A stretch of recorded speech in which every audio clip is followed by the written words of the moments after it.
Welcome into the 2-for-1 Drafts podcast. Austin Gayle here with Mike Renner for our debut episode. I'm pretty excited. I think we're going to get into a lot of draft, a lot of prospects, also a lot of NFL rookies. But before we get into all the names, all the good stuff, we got to talk about the PFF process. PFF grades every player on every single play at the NFL and college level. That player evaluation process is an ongoing process. We're still learning, still growing as evaluators. But I know you have some insight on how that has developed. Yeah, and I think that last thing that you just said was the biggest thing, and I wanted this to be the first podcast. Just pull back the curtain and give you guys an in-depth look at basically what we're doing, because now this is my full-time job. This is what I'm doing around the clock here. Lead draft analyst. I do, yeah, on Sundays. He's a big guy here. On Sundays, I'm still reviewing college football now, so I still, that is all I do now, is look at prospects all day long to try and, like you just said, evolve this process, get to the point where we're finding out what matters at which positions, what translates the best. And I think that is the ultimate goal of PFF. We don't want, we do want the grades to be perfect and predictive, but we're not going to just stand by those grades and stick to them no matter what, just because, you know, this quarterback from North Texas grades out extremely well doesn't mean he's just going to be all of a sudden our highest graded quarterback in the draft. We want to find out what are the aspects of each position that translate best from college into the NFL, and that's been the biggest thing that's evolved. If you've followed us in the 5 years of doing it, we had some pretty ugly ones at the beginning there. We Deion Jones. Yeah, the Deion Jones miss, the Paul Dawson pumping him up, Scooby Wright. We've missed a number of different positions. And we actually, one of my projects I did this summer was go back and self-scout for us which positions we were looking good at and which positions we really weren't looking good at. And then came back, offensive line, defensive line, we were pretty good at predicting. We thought the grades, being able to win in those one-on-one situations, was very predictive when projecting to the next level. And that's what Eric Eager and George Shahurda found in their, their data study. And that's what exactly. They look at the pass blocking grades and pass rush grades. Those have a high correlation to NFL success. Still a limited sample size because we've only been grading the collegiate level since 2014. But as that database gets bigger, you're going to see more and more in the trenches things translating to the NFL. Yes, and I think the biggest thing, the conclusion we've come to, and the positions where we sucked the most were linebacker and wide receiver. Now, we're not the only ones who suck at wide receiver. The NFL has sucked a lot at wide receiver over that span as well. Laquan Treadwell's going to come back, all right? I think Josh Dotson, too. Yeah, Treadwell and Dotson, their year, put a pin in it. No, but we were high on Dotson. We were somewhat still high on Corey Coleman. Still high on Treadwell comparatively to where he probably should have been, where we should have been at. Well, now we're lower than the NFL and where he got taken, but still there are positions where we need to find ways to better quantify, to better get, better project, and that's the ultimate goal. My goal is to collect even more data at more positions, because I think that will be what tells us the most predictive thing when translated to the next level. It's not going to purely be production grades. That's never going to, just how well a guy has played is never going to be a perfect translator, because the game is just different at the next level. Beating up against a tackle from San Diego State, it's not the same as going up against Tyron Smith. You're going to bring up the alma mater? Oh, sorry. It's not going to ever be the same. And you hear that again and again, but we want to actually quantify. And so that's my goal, is quantifying traits of people. If they're explosive, we quantify how explosive. Don't just say two guys can have explosive on a scouting report. One could be Cameron Wake, and one can be, it's just like some slap defensive end who's not actually going to make it in the NFL. So I think that is the biggest thing for us moving forward, is quantifying as much as possible and then letting the data speak to us instead of get opinion, get bias out of the process, and don't have any opinion that's too strong to change when the data says it should be changed. And I think that's what differs from us from a lot of NFL evaluators. They have their process, and that is going to be their process because that's what they learned. And so that is always going to be their process going forward. We're never too prideful to say, hey, the belief we held before, it was dumb, and we're going to change our mind on that. And so that's the biggest thing for us. And all of that evaluation, all the work you're doing as PFF's lead draft analyst, grinding the tape on Sunday's college prospects, you put together a 2020 preseason draft guide available to all Edge and Elite subscribers here at PFF. I want to get into some names now. People are creating some names. I want to know some top performers, guys you like, guys I like. There's a ton of guys I like right now, and First, with that 2020 draft guide, you put together some names. Give me some names that maybe people aren't hearing about. Everyone knows Chase Young is really good, and he looks already really good now. But talk to me about some names maybe under the radar, not complete breakouts, but some under the radar guys you like more than most. Well, I just want to say, just couch this conversation in the fact that, one, it's been 2 games. That's an True. incredibly small Yeah, sample size. 100%. So two great games does not make a season. And 2, a lot of these guys have been 2 games against terrible teams. Exactly. Terrible competition. Yeah. You're Cupcake schedule. Yeah, coming in cupcake hot. schedule. So some guys have played good teams and performed well. Those are obviously going to be more impressive. You're going to hold more weight into those. But guys like someone we'll get to later, Jabari Zuniga, who's beat up 2 pretty bad tackles so far. We're just you're not gonna weight that as highly. Exactly. Because he's freakishly athletic. You expect that. Jabari Zuniga, and if I can jump in there, is a great example. He's the highest graded defender in PFF's grading system in college football right now, because he went against some absolute future Uber drivers at tackle. At the University of Miami and the team they played in week 2. I think Jabari Zuniga has potential. There's some things we like from him, but again, that grade can scream he's the best player in college football. But when you look at who he went against, true freshman at tackle against the University of Miami, you start to speculate, and you start freshman tight end / tackle. Exactly. Like he had just switched to tackle. Yeah, that's a concern. I think Jabari Zuniga, it's easy to look at that 93 grade or whatever it is and instantly pull away. Dude, this guy's better than Chase Young. But when you have to look at the opponent, you have to look at the situation, how he's winning, all of that. So yeah, he's definitely impressed me. I mean, and he was going to be impressive. He's a freakish athlete. Like that was going to happen. He's going to beat those tackles. If he doesn't, that's an even bigger concern. But I go back to someone like Bud Dupree, where he would have this monster grade against a bad tackle. Good tackle shows up, and all of a sudden, where'd he go? He just disappears. So that's the worry with him. So Jabari Zuniga, a performance like that is not going to hold nearly as much weight as if he goes up against Georgia. Someone like Andrew Thomas all of a sudden does it again. So that's a guy we'll just hold off on for now. But the one that's impressed me the most, the guy who's really come out of nowhere to be in my radar, LSU quarterback Joe Burrow. Absolutely. Because this was a pretty, I thought, clear-cut quarterback class. Tua Tagovailoa at the top, Justin Herbert in that conversation for the #1 overall pick as well. And then it was kind of just some guys no one else I really thought could challenge them. Now, I'm not saying Joe Burrow could, but what we've seen from him through 2 weeks is NFL high-level quarterback play. His adjusted completion percentage on throws 10-plus yards down the field. Yes. NFL throws. That's one of the things that our data and analyst team has found translates the best is purely accuracy on downfield throws. Can you complete them more than other people complete them? Are you accurate on those throws? He's been out of this world. Over an 80% adjusted completion percentage on them after he had a 53% a season ago. He looks like a different player. Last year he was just almost a jump ball specialist. He wasn't reading defenses. He would just know that he had a one-on-one matchup and all of a sudden just give him a chance. And you like quarterbacks that give guys chances. That's a good trait to have when projecting the next level. But you like guys that can find open receivers even better. That's who he's been this season. And he's throwing receivers open, too. You look at that touchdown to Justin Jefferson in the slot. That back shoulder ball placement has been huge for him. And another thing that our analysts see translates to the next level from college to pros, specifically at the quarterback position, is passing from a clean pocket. And his accuracy, his adjusted completion percentage, all the grades look so good right now from a clean pocket for Joe Burrow. And when you're pushing the ball downfield and having success like he has, and LSU's receivers are good, and I think that they made some plays, and I think that's a big part of it as well. But Burrow, the success he's had, again, it's a small sample size. You have to couch the conversation with that. Is really, really good. He can emerge into this conversation of Herbert and Tagovailoa with continued performances against other good teams. Yeah. I didn't even put this guy in the draft guide. Oh, no. And now he's... Oh, man. Cemented in the draft guide. Yeah, Need he's that guy in the draft guide. Yeah, pretty crazy. He lost his job a couple years ago to Dwayne Haskins in Ohio State. Or did lose his job. It wasn't his job, but lost out in the competition, transferred to LSU. And now he might get drafted higher than Haskins if he keeps up this play. That's all. Yeah. If this play seems a maintain little this unsustainable, play across a larger sample size. Yeah, so we'll see. Some other guys, though, that you liked? Yeah, I really like Justin Jefferson. Ahead of the season, I was a big fan. You look at him in one-on-one situations against man coverage. This guy was creating separation. Big-bodied guy that can win in the slot and then outside. Still, he had some good contested catchability, not great. I want him to separate more.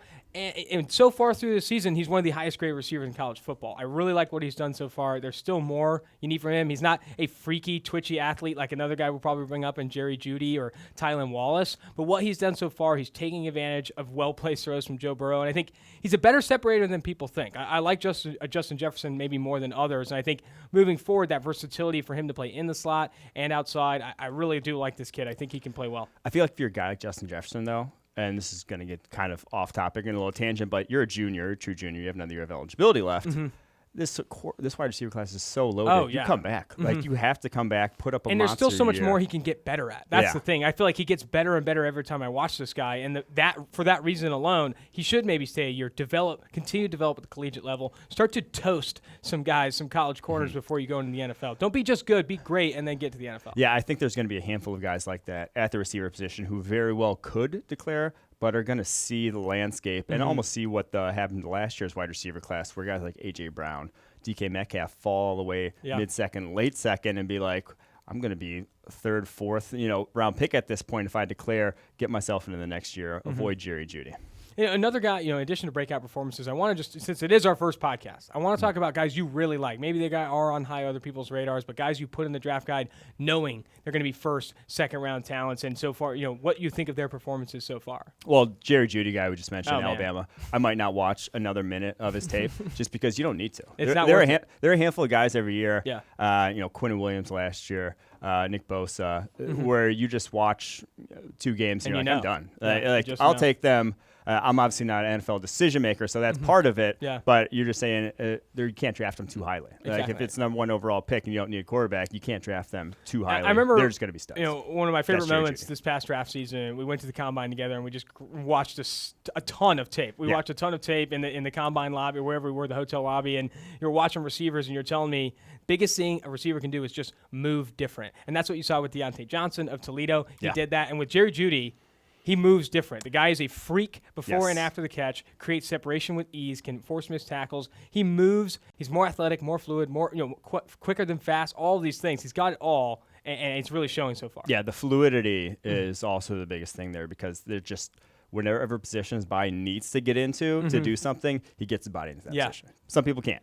He can. It's pretty crazy to watch. But Other receivers drawing a lot of hype early on. Tylan Wallace, he's great. He's graded pretty high so far. What's your opinion of him going into the season? Where are you seeing it now? So my biggest thing with him is just contested catches down the field. He had a bunch of them, but he also got a bunch of opportunities. And I think last year he was something like 50% on his contested catches over the course of the season, which is that's a good rate at the NFL, but you should be, against college corners, Big 12 corners especially, you should be at a higher rate than that. Now he's a little undersized, 6 foot, under 200 pounds. And he's not going to necessarily be a contested catch. That's not going to be his bread and butter, but you're going to have to make more of those at the NFL level to be a downfield threat. And I'm not sure I saw that well enough. And even early on, big production, screens underneath stuff, breaks the tackle, takes it to the house, has not been challenged in that regard. I would see similar with CeeDee Lamb. He's got big production so far, but you're still looking for him to be challenged, win some one-on-one battles. He had some blown coverages for a deep touchdown against Houston in week 1. I think you want to see CeeDee Lamb win battles. We talked about it last year with PFF's grading system.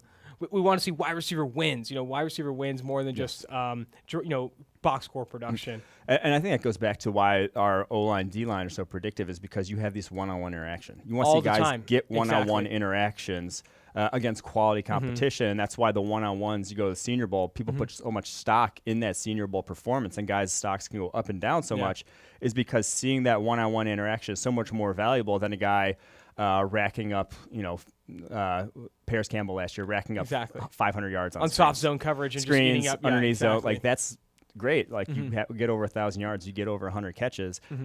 That production has almost no bearing on what you're going to do at the next level, though. I want to bring up Chase Young. I know I said, Chase Young looks great. He's done it against bad competition. What I've been most impressed with is that he doesn't really need a ton of pass rush moves to win. He's been so fast off the ball, so big, these guys cannot stay with him. What I want to see from him, and similar to CeeDee Lamb, someone challenge the guy. He gets challenged, and I want to really see what he does to win with his hands, what he does in that regard. Because I still think right now he's so athletic, so fast off the snap, that no guys are even standing a chance right now. Yeah, that's the thing. I mean, you go up against the tackles he's going up against, he should be winning pretty much every time. And the bad thing is, in the Big Ten, with the state of the offensive line plays is in a lot of college football, he might not be going up against a ton of top-tier talent at the tackle position here. But I will say he's another guy who I sort of put in that bucket of what we've seen from him as a sophomore. I mean, he went up against Trey Adams, who people love in the bowl game, the Washington tackle. Yeah, but he is going to be playing in the NFL someday and beat him up worse than I've ever seen, than anyone else has beaten up Trey Adams. People have beaten him up in the past, but beat him up worse than that, and that was as true sophomore. And he's going to test off the charts, has the length. So another guy kind of just put in that bucket of he's safe. He will be good. If you're going to watch some tape of Chase Young, you go back to that Washington game last year and see him against Trey Adams, you'll know exactly the kind of player he is. And he looks even better this year, bigger, stronger, faster. He's got it all. Again, this is going to be a great season for him, but you almost don't need to watch it. Similar to Jerry Jeudy, he just has it all. It's been another kind of a breakout candidate transfer to Florida, Jonathan Greenard. He, like Jabari Zuniga, has been beating up easy competition, but he's going from a relative no name to someone who's grading really well in our system, looks good against bad competition. You have to do that first. You have to look good against bad guys before you're doing good against better players. Talk to me about Greenard and what you've seen. Yeah, started his career at Louisville, broke his hand in 2018, transferred after they switched coaching staffs there to Florida, and just dominated Miami week one. It uses his hands so well. It's one of those pass rushes where he's not like Zuniga, and Zuniga's just pure off the ball, one hit, one move, and then to the quarterback. If he wins, if he doesn't win that one move, he's kind of done. Greenard's never done as a pass rusher. He has a late spin if he wants to do a late spin. He's always on balance.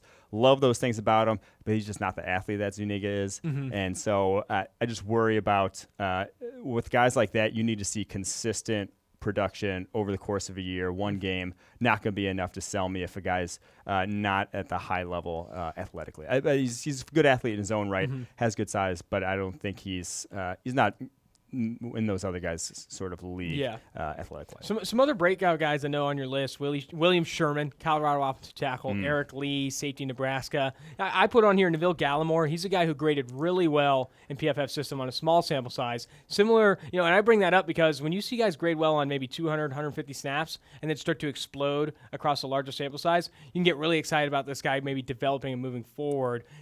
Of Sherman, Lee, Gallimore, give me your thoughts on these guys.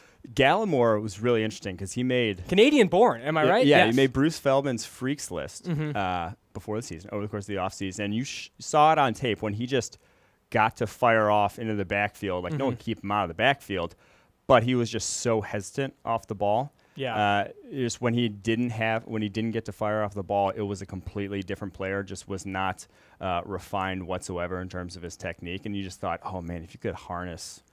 You saw, like, at the defense tackle position, you can create havoc purely through your get-off and being big and powerful. You don't need a ton of technique then to just be a disruptor. And I think that's what we've seen is just getting him to a place where he has enough, experience with his hands, enough experience taking on blocks to where that natural explosiveness can take over. And that's what we've seen so far. Like I said, 90.1 overall grade, 86.8 pass rushing grade after a 75.0 last year. So a lot to like about him. And he also, that Oklahoma defense, they rush three. And so he rushes three and he's off the nose. That's a tough That's a tough place to be productive. Talking about one-on-ones, he's not seeing a lot of one-on-ones. Exactly. Makes it hard to evaluate him. And a guy I want to bring up, junior USC running back Stephen Carr. Small sample size. Again, small sample size, but he's forced 14 missed tackles on his receptions and carries. He looks pretty explosive, pretty swifty. I really do like where Stephen Carr is going right now to start. Again, the small sample sizes, I think this is a guy maybe to watch moving forward for USC. Running backs, though. No, we can't talk about running backs. You can't talk about running backs? Not yet. I mean, we can't draft him until the fourth. Yeah, so true. We can't talk but I mean, a guy that I would maybe draft with the first pick of the fourth round, over Kylan Hill. Kylan Hill looks pretty good. Bowling ball, butcher knives, 15 forced missed tackles so far this year. So very good against Southern Miss, I think. I was going to say, it's interesting, though, because Kylan Hill, at the same point last year, was a breakout player. Yeah. 2 weeks in, he had a monster game against Kansas State. And Dude, you're like, this loves guy's the cupcakes. Just an absolute cupcake eater. This guy is going to dominate this year. Didn't. He's a completely different player the rest of the year. So I need to pump the brakes. Pump the brakes in Kylan Hill. That's all I'm saying. I'm eating too many cupcakes. I do want to go back to Eric Lee, though. Go ahead. Because he was a former cornerback, and you always love looking at those guys who played corner and had that sort of Thornhill. the man coverage type ability, transitioning to safety. And he made 2 plays against Southern Alabama, I think it was Southern Alabama, week 1, that were just next level interceptions. Broke from off coverage and quarters. It just ran the route for the wide receiver. It was beautiful. Now, again, competition, not great, but a play like that, it takes you don't see a lot of safeties in the country just make them on tape. And I think when you see a play like that, you all of a sudden get intrigued, and then you want to see consistency after that. You don't need that play week in and week out. If a guy is capable of that and then is consistent on the other stuff, that's good safety then at that point. So we saw that from Eric Lee, 2 of those. Now just need to see consistency. Working with you a lot and with your play evaluation, I feel like I find that with a lot of positions you scout. Can he do it? Can he do it once or twice? And then knowing that he has that capability, that athleticism, that ceiling allows you to kind of scout him a different way. And then be consistent. Yeah. Exactly. Then being consistent, and then you start to see it. I think that's interesting. I think, last thing here with prospects, talk to me about other top performers. Any other guys before, we got to talk rookies too. Yeah, there's a few guys who we were super high on going in, and have all done it right out the gate. It sort of affirmed all our opinions going forward. The tackles, our top 2 tackles going into this year, Andrew Thomas, Tristan Wirfs. I think they're a top 2 actually. Yeah, they're the 2 Thomas highest graded upperclassmen. 3. I can't remember who was the top. I should probably know this. This is my rankings. Yeah. But, I definitely Tristan Wirfs was number 1. Thomas was in our top 25 players in this class. Both have gotten off to a really good start. Among juniors and seniors. True juniors. They're true juniors. Nice. They are grading out extremely well. So those 2 I've been very impressed with. Jeffrey Okudo is a guy who actually didn't grade out terribly well last year, but I went back and watched the tape, and the negative plays, I just wasn't too it didn't upset me too much. When a guy gives up a catch and he's at the catch point, a lot of that can be random. Yeah. I think a lot of that stuff. He has a freaky athletic profile, too. Yes. Former 5-star, long, athletic, exactly, speedy. and he's long to where you think he could affect the catch point, and he was attacking it violently. The guy just would come down with it, and so he didn't grade out well because he did give up a handful of plays last year, but incredible man coverage, still made our top 10 in the PFF draft. You're bringing up a good stat, too. And it's graded out really well. I looked this past year, and whether it was caught or not, highest percentage of targets as a corner contested. This past season, among all cornerbacks, Jair Alexander had the highest percentage of targets contested. I think you look at the college level, you'll find corners that maybe are giving up catches, you're earning negative grades for that. But if you're contesting a lot of passes, that's going to translate to the next level. Yes, and there is a skill to being able to contest the catch point. Some guys are bad at it, some guys are good at it, but if you're consistently doing it, no one's coming down with a high percentage of catches on you at that point. So those 3 guys, though, I thought all we were high on, and it's good to be reaffirmed in that regard. You want to talk rookies?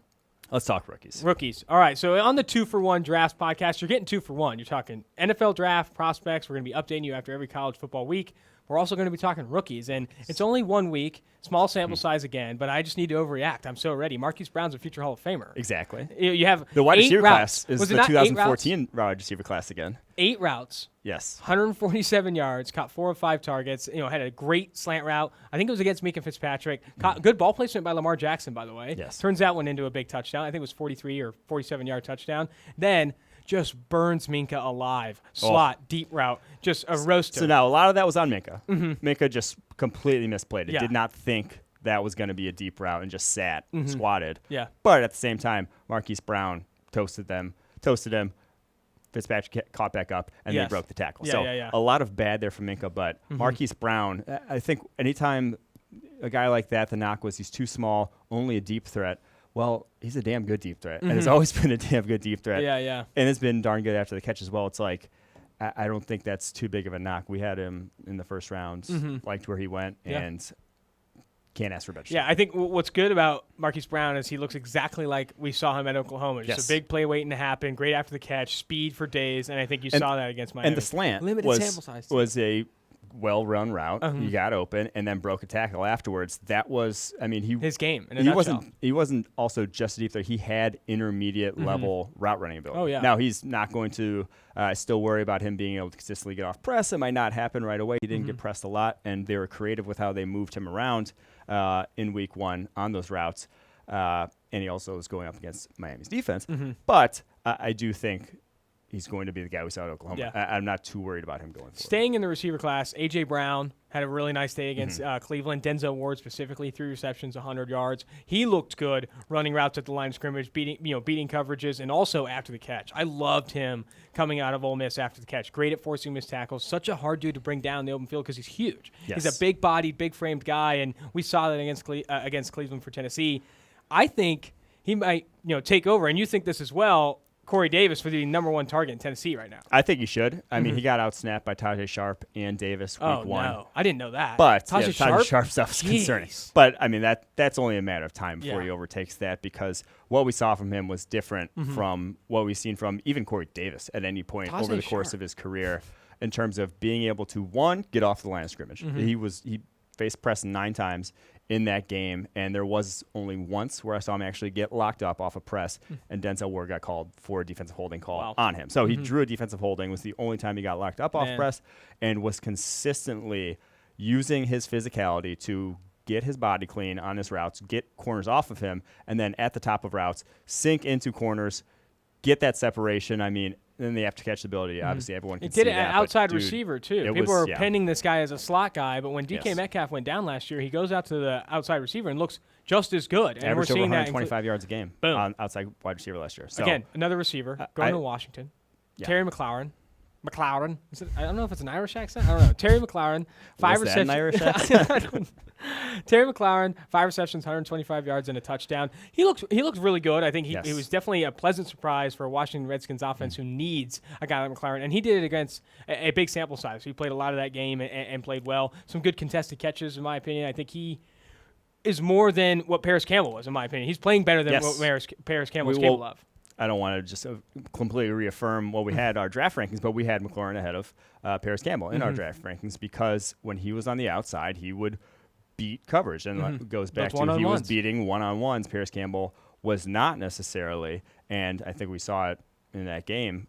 He was beating coverage. He has 4.3 speed. And I think that outside wide receiver at Ohio State can get underrated to some degree because they're just not going to see near the targets that the slot guys are in that offense because they're 4 wide every snap, sometimes 5 wide in that offense, and they're going to find it's a lot easier to work the middle of the field in college football with how much space there is. Those deep balls in the outside, the deep post are just going to be lower percentage stuff, and the college game's trending away from that, and so you didn't see him get 1,000 yards last year, but if you watched him at Senior Bowl, you watched him on tape, he was getting open still downfield, just wasn't getting the targets. I need to bring up my guy, Mustache Minshew, new starting quarterback of the Jacksonville Jaguars. 100% adjusted completion percentage. Graded really well at the collegiate level at Washington State. Had a very good grade, being thrown into action, but you have to pump the brakes on this kid. The biggest reason why, despite his high grades, he wasn't super high in our draft rankings, not a ton of arm talent, throws with anticipation. And I think that's been kind. Exactly. Me and Minshew throw about the same speed. Yeah, I think Minshew's arm is a lot like what Ryan Fitzpatrick's would be in about 10 years. It's like that's kind of where it's at. But with Minshew, though, he throws with anticipation, throws the ball accurately. Yes, he floats slants. Okay, he puts a little air on his 5-yard slants, but. And I don't know how sustainable that is, but I think that's where the grade kind of touch. Exactly, it's called touch on a lot of passes. But I think the grade's really well. You have to pump the brakes because this guy isn't, when they say a guy who can make all the throws, he's not a guy who can make all the throws. He can't fire it into tight windows. He can't, he doesn't have that mustard on the ball. He can't heave it deep. He can't fire it into tight windows. But if they continue to kind of create open throws for him, you could see him have success because he's a smart guy, knows how to work the pocket, and I think that's what you'll see from Minshew in Jacksonville. So here's the thing. His arm is at least as good as 2014 Peyton Manning. Okay. Which 2014 Peyton Manning was still good. That was before it actually fell off. He still had a pass rating of 101.5 that year, 4,700 yards. Like, it was still good. It's a noodle. Okay, I get it. It's not good, but Peyton Manning now, obviously, between the ears and everything was as good as it gets in NFL history, but you can be successful at that and can be successful in the modern NFL with an arm that bad. Yeah. You just have to be good at everything. You got to have everything down pat. And the thing was, he was good at a lot of the underneath stuff. He was good at getting the ball where it needed to be at Washington State, and he threw it early. It just showed up late. Yes, exactly. He threw it right when you needed to, but it just comes a little bit later than everybody else. But so the biggest thing, though, one game, though, against a very bad Kansas City defense, I'm not going to get fully on board because the biggest thing will be with that arm strength when you can prepare for that. Oh, man. Corners. Because the limitations are insane. Start squatting on underneath stuff. You challenge him to throw it. You make him throw it down the field, and that's when safeties pick off those weak arm passes. So we'll see what happens this week when they have the defense actually prepares for Minshew. And you call Minshew the smartest rookie quarterback if you want, but no matter what, he's a rookie. It's going to struggle when these guys can prepare for him, and there's so many limitations with his game. Jaguars' offense is going to have to change significantly, knowing that he can't fire the ball in about 10 yards down the field. So I'm interested to see how that noodle moves forward, the mustache and the noodle.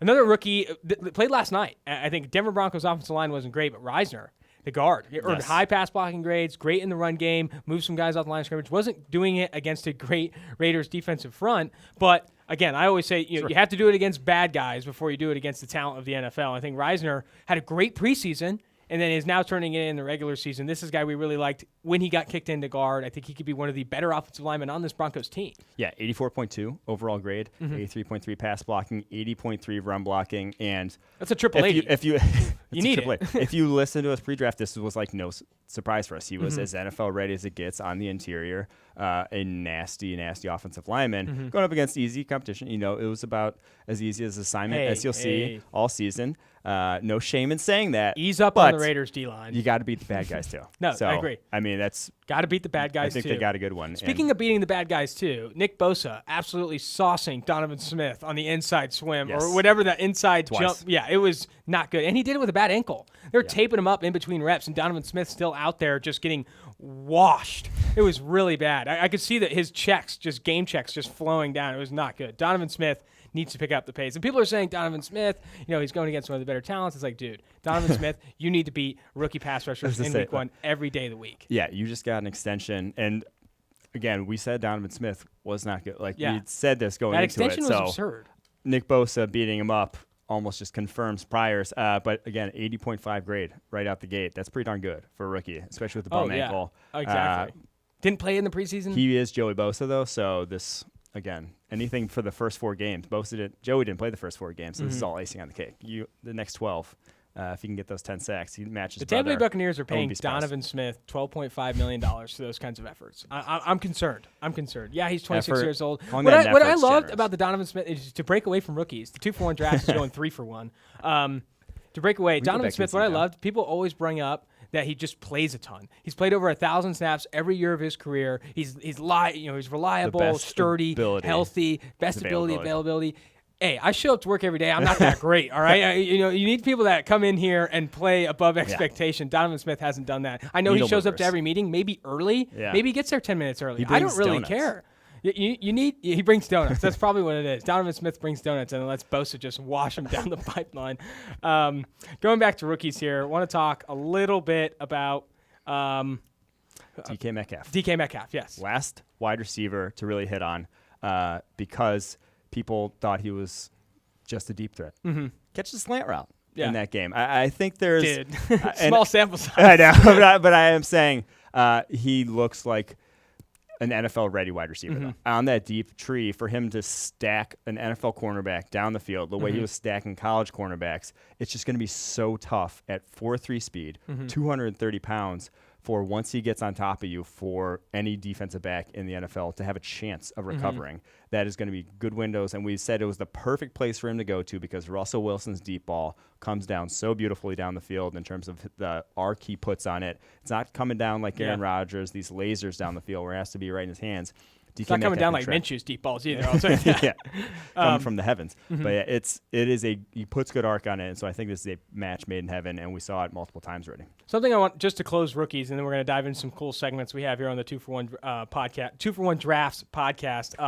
Highest graded rookie defender this past week earned an 81.0 overall grade. It was Nick Bosa. Highest graded offensive players, all in the 90s. I think that says something. defense as rookies, pass rushers, and coverage players. It's tough to adjust to the NFL going against NFL speed, not in the preseason. I think it's going to take some time for your first round cornerback like DeAndre Baker getting roasted by Amari Cooper. That's going to take some time. DeAndre Baker didn't handle speed well at Georgia, but going against Amari Cooper, you're going to learn. The NFL is a little bit different. Well, I tweet this out every year around the draft, and people hate it. Oh, I know what you're bringing up. I love this. And it's because there were 15 guys last year who graded above 75 and played at least 600 snaps as rookies. There's just not a lot of not a lot of guys hit the ground. Not a lot of guys hit the ground running. So if you're relying on your rookie class to turn you around, chances are it's not going to happen. But man, I just love rookies though. There were some good guys. Oh, we didn't even have T.J. Hawkinson too. Oh yeah, looked well, good as well, and he's going to be featured in that offense. It appears absolutely. 8 targets already, week 1. Staying on tight ends, I'm not too surprised though. I mean, he was pretty safe as a receiving projection. I want to go to tight ends. Noah Fant last night looked bad in the run game. Did not add a ton as a receiver. This Denver Broncos team needs him to be a playmaker. He's this athlete. He's so fast. He's a can't miss. All these things with first rounder, but he struggled. He struggled in the run game. Didn't look great. Catching tracking the ball as a receiver. Yeah. We had worries about Noah Fant coming out. And I didn't get proved wrong. Let's just say that against Oakland in Week 1. No, yeah, I thought the biggest thing he could add to that offense is just a downfield, off of play action, deep crossers. They're just going across the field on crossing We needed routes. more of that. They gave him an end around. What are you? I don't get it. I think That it was wasn't pretty end. comedic. That was rough. Josh Morrow tackles you for a tackle for loss. You did a bad play. You made a bad decision as a Broncos team. True. But I do just think the transition for him, and we said it going in the draft process, it was night and day between NFL readiness, between Hockenson and him. Fant just was not. Hockenson very much was. Fant, maybe if you want to call him higher upside, I think upside being quotation marks there. Go ahead and do it. I don't see it.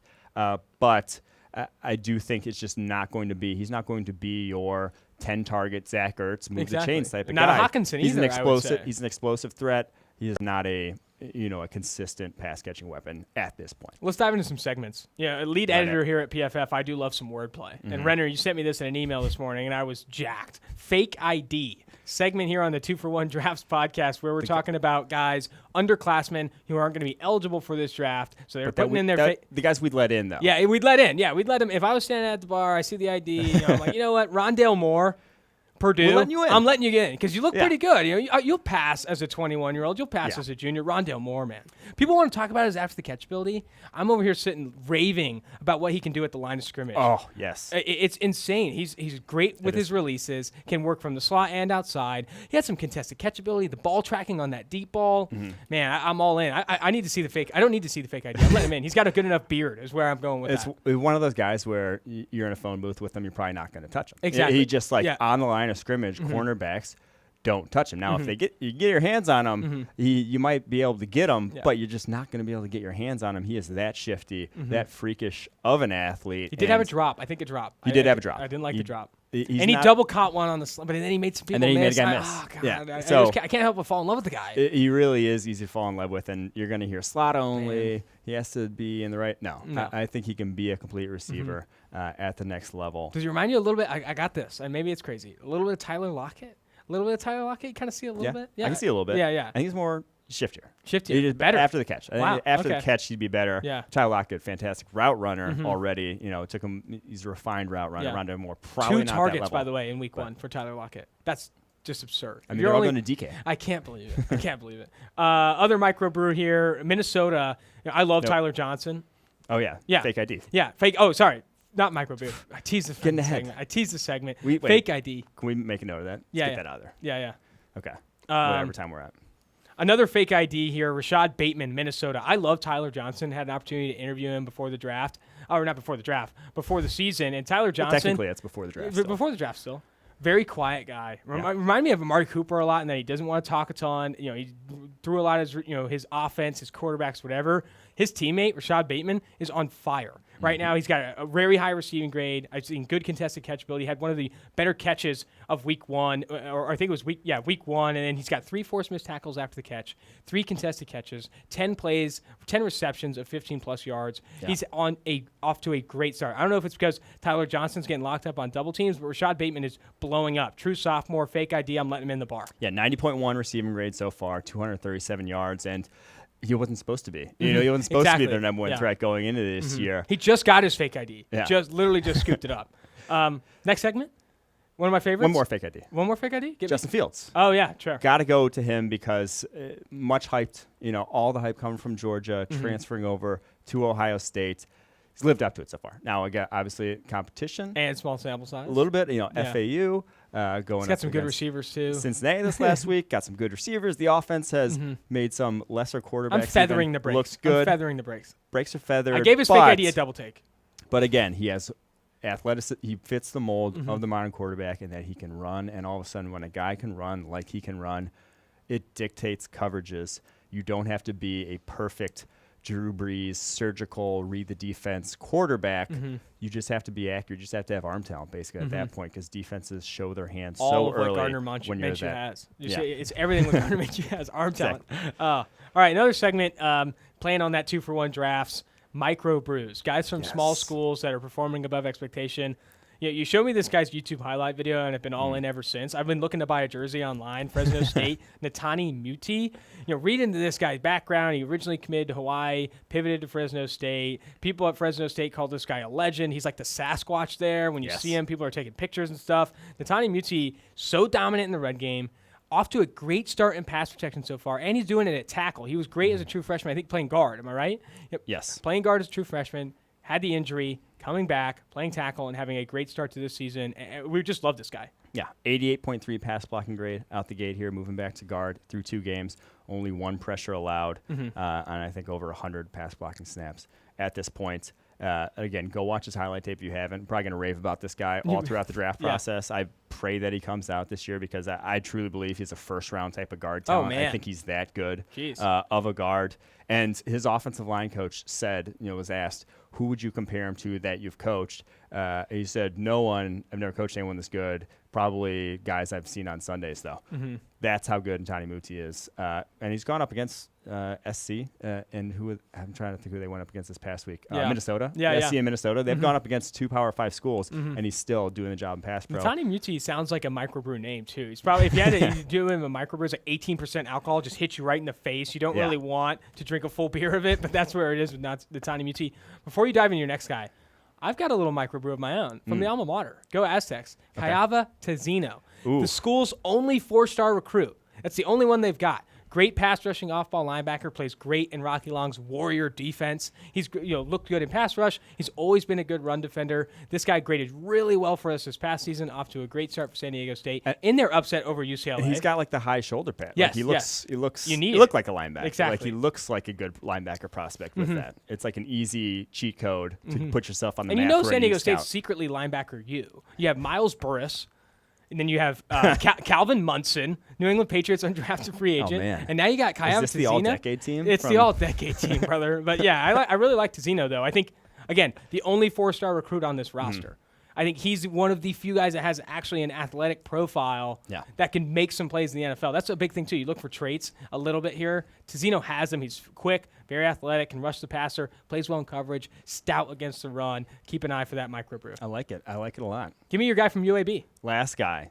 And this is another guy I probably talked about a lot this year. And I don't know why I know why I enjoy watching him play. It's because he just slings the ball down the field. Tyler Johnston, the UAB quarterback, average depth of target, something like 15 yards down the field. Jeez.